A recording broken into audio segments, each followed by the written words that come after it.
소양증은 사실 굉장히 범위가 다채롭고 넓습니다. 제일 흔한 건 일단 질염이죠. 그때 잡아내지 못하면 엄청 퍼지는 콘딜로마를 나중에 다지져야 돼요. 너무 가려우시니까 뜨거운 물로 자꾸 지지셨다는 거야. 펄펄 끓는 그 포트물로 지지셨대. 그분은 차트에 써놨어. 세정제 금지라고. 그거 절대 쓰지 마시고.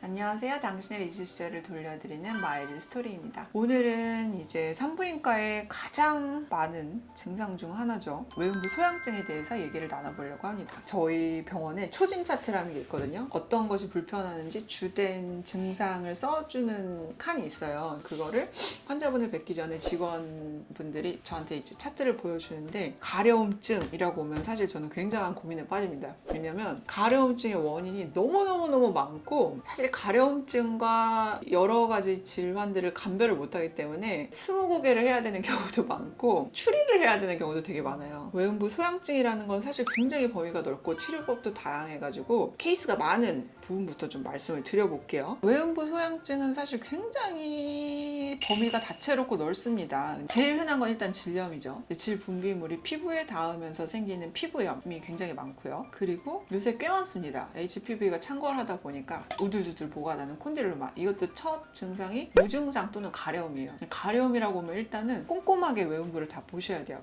콘딜로마가 아주 초반에는 진짜 미세하게 쌀알 모양처럼 형성되기 전에 뽀글뽀글하게 구슬이 올라오는 모양처럼 보일 때가 있거든요. 그때 잡아내지 못하면 엄청 퍼지는 콘딜로마를 나중에 다지져야 돼요. 되게 꼼꼼하게 봐야 되는 것 중에 하나고, 그리고 질건조증도 외음부 소양증으로 알고 오시는 분이 굉장히 많죠. 근데 사실은 이제 질건조증은 베이스가 건조증을 해결해야 되는 문제여서 텀이 길어지는 편이고, 요새는 세정제 알러지나 생리대 알러지도 많습니다. 제가 예전에도 말씀드렸었죠. 단 거 먹으면 심해질 수 있다고. 너무 안 낫는 분들은 식습관도 제가 여쭤보는 편이고요. 그리고 얼마 전에 그런 분도 오셨어요. 벌에 쏘여가지고 처음엔 입술 뒤집어졌다가 아래가 뒤집어져서 오신 거죠. 그런 분들은 또 치료가 그냥 일반적인 치료랑은 좀 달라져야 돼요. 페니라민이나 스테로이드 같은 게 들어가야 되기 때문에 히스토리가 되게 중요하고, 실제 눈으로 봐서 어떤 상태인지가 중요합니다. 너무 표피가 까져 있으면 벌써 항생제를 쓰면 안 되고, 보습 플러스 응급처치로 스테로이드나 항히스타민제를 쓰기도 하고, 그게 좀 가라앉으면 항생제로 갈아타고 질적 연고를 좀 지혜롭게 써야 되고, 그리고 요새는 또 진짜 연고나 약이 잘 나왔어요. 뿌리는 연고가 또 있거든요. 성형외과에서 쓰다 넘어온 건데 접촉성 피부염에 그렇게 좋아요. 그리고 분사형이어가지고 외음부에 이제 연고 바르기 되게 힘들어하시는 분 많거든요. 변기에 앉아서 칙 뿌리면 돼요. 쫙 분사가 되기 때문에.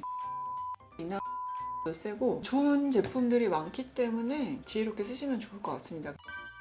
제가 예전에도 말씀을 좀 드렸지만 유행하는 세정제나 입욕제 뭐 이런 거 쓰다가 질염이 오히려 생겨서 오시는 분들이 있거든요. 어떤 분이 질염이 너무 안 나가지고 얘기를 나눠봤더니 그때 원장님이 세정제 써도 된다 그래서 매일 세정제를 쓴다. 그래서 내가 어떤 걸 쓰냐 여쭤봤더니 뭐 요새 유행하는 걸 쓴다고 해가지고 이름을 알려줘서 이제 내가 검색을 해봤어. 근데 화장품 등급으로 나오고 그걸 비하하는 건 아닌데 본인한테 안 맞는 거지. 안 맞는 건데 매일 쓰다 보니까 원래 유산균층 까지 파괴해가지고 질염이 안 낫는 거야. 나는 원래 세정제 쓰는 거 권하는 편이거든. 잘 헹궈내서 씻으시라고. 그분은 차트에 써놨어. 세정제 금지라고. 그거 절대 쓰지 마시고 일단은 질적만 넣으시고 나중에 제가 권하는 거 쓰셔라 라고 말씀을 드렸거든요. 화장품 등급이라는 거는, 왜 화장품도 얼굴에 안 맞는 화장품들 많잖아요. 그죠? 아주 좋은 화장품이어도 나한테 알러지를 일으키는 것들이 있고, 세정제도 똑같아요. 세정제는 사실 그거보다 더 예민하다고 보면 되죠. 살이 연하니까. 안 맞는 세정제 있을 수 있어요. 근데 세정제를 꾹 참고 써야만 되는 그런 게 아닙니다. 일단 안 맞는 화장품 등급은 끊는 게 좋고, 오히려 그렇게 피부가 예민하신 분들은 병원에서 상담을 하셔서 의료기기 등급을 받은 세정제나 제품을 쓰시는 걸 일단 추천을 드립니다.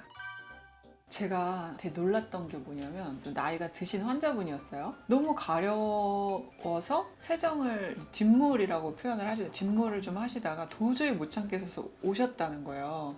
겉을 보고 깜짝 놀랐어요. 진짜 완전히 피부가 다 벗겨져 있고, 나는 뭐 어디 무슨 불에 데인 줄 알았어. 너무 가려우시니까 뜨거운 물로 자꾸 지지셨다는 거야. 펄펄 끓는 그 포트물로 지지셨대. 그러면은 일시적으로는 그 고통으로 시원하다고 느껴졌을 수도 있겠지만 2차 화상을 입으니까 피부 보호 장벽이 깨지니까 더 악화되겠지. 진물이랑 피부가 거의 화상병원 가서 수술해야 될 정도셨거든. 치료하는데 그때 한 달 걸렸나? 그랬던 적이 있어. 근데 내가 더 충격을 받았던 건 뭐냐면 그분이 전화가 오신 거야. 진료실에서 받으시라고 했더니 며느님이 전화가 오셨어. 아, 나 밑에가 너무 가려워서 지금 이 나이에 산부인과 와서 진료를 받고 있어. 이렇게 얘기를 하셨는데 전화기 너머로 들리는 목소리가 그 며느님이 어머니 그거는 완전 뜨거운 물로 지져야 돼요. 이렇게 말씀을 하시는 거야. 너무 충격을 먹어가지고 아니 며느님 그러시면 안 돼요. 뜨거운 물은 절대 안 돼요. 이랬거든요. 그랬더니 이제 그 진료 받으신 환자분이 나도 그랬는데 그거 안 된단다 이렇게 얘기를 하시는 거예요. 그래서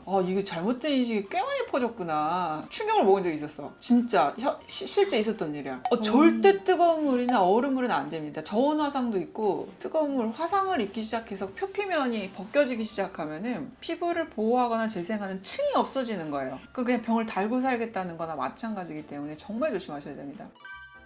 이제 서울순이 커도 가려움증도 자주 생기시는 분들 많잖아요. 많지.